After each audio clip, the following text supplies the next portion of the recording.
Well, joining me now is our defence and security analyst, Professor Michael Clark. Welcome back to you, Michael.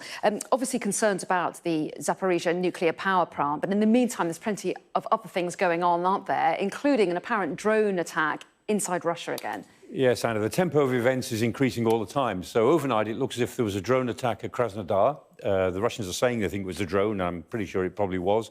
It hasn't illuminated the biggest fire you've ever seen at a refinery. There are lots of them, but it's a huge set of refineries. But nevertheless, it makes the point. And interestingly, Krasnodar is not so far from Novorossiysk. And that is where all the oil exports go from Russia for the Black Sea and for ports in the Mediterranean and further afield. So it's a really important port. And also at Novorossiysk, the Russians have now got most of the Black Sea fleet based there because it was too dangerous to leave them at Sevastopol, which is on that sort of southwestern tip of Crimea. So they've moved most of the fleet to Novorossiysk. So this is becoming a very important port in the heart of Russia. And even to hit, a few miles away, the refineries is picking away at Russia's infrastructure, and it's making the point to the Russians. And at the very least, even though this is, as I say, it's not a major fight, it was put out pretty quickly, but it makes the Russians have to bring some resources back to defend these facilities for the future.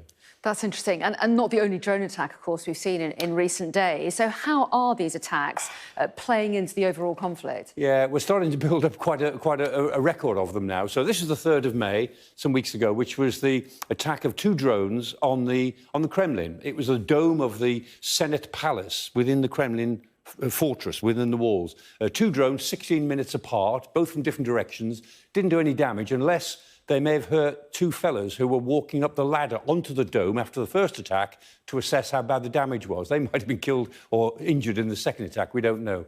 But that was on the 3rd of May. Then the 30th of May, yesterday, there were a series of attacks. Some have said there were more than 20 drones involved, some 30, some 13. But the Russians have confirmed this number. So we've got 8 confirmed downings of drones. Almost certainly, these were aimed for central Moscow and they didn't make it. Although some of them came down in the elite district, in the northwest of Moscow, where all the elite, the oligarchs live, including Putin. That's his overnight residence. That's where he sleeps. He doesn't sleep in the Kremlin. He sleeps there. So it's possible that was intended as a symbolic target. But all these are hitting residential areas, which is not a good idea. They are not legitimate military targets. And then, of course, meanwhile, the Russians have been hitting Kiev and other cities in Ukraine with drones repeately.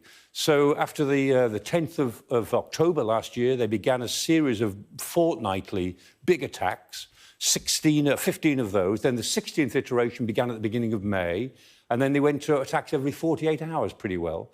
And in the last, apart from today, they then had 3 attacks in 24 hours on all of these various cities in Ukraine. So the Russians are really stepping up their drone attacks and their missile attacks, partly to test the Ukrainian defences, I suspect, and also to see if they can run down their ammunition, to actually wear out the amount of ammunition that the Ukrainians have got. And we know that in certain respects they may be running low on some things and they'll need more supplies quite quickly. So that's attacks from the air. What about what's happening on the ground? What's happening in Bakhmut, for example? Yeah, everyone's waiting on the ground to see what's going to happen next. And Bakhmut's a very good example. Bakhmut was taken by the Russians, by the Wagner Group, just over a week ago. And the answer is nothing is happening in Bakhmut. And that in itself is very interesting. There's some artillery duels to the west. But the Russians are conducting what's known as a rotation in place. So Wagner are moving out, and they're moving out between now and the 5th of June, according to them. And they're being replaced by who? Who is going in to take their places in Bakhmut itself?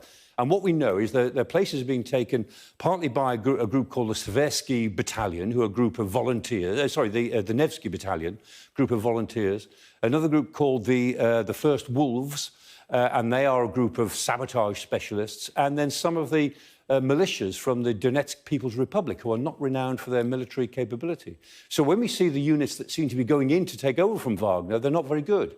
They're not really big frontline units. And that tells me, or indicates to me, that the Russians don't expect to be attacked in Bakhmut because there's no strategic value. It never had strategic value. They fought for a year over it symbolically, but they don't think that the Ukrainians will attack them. And I don't think the Ukrainians will attack them there either, because it won't do them any good.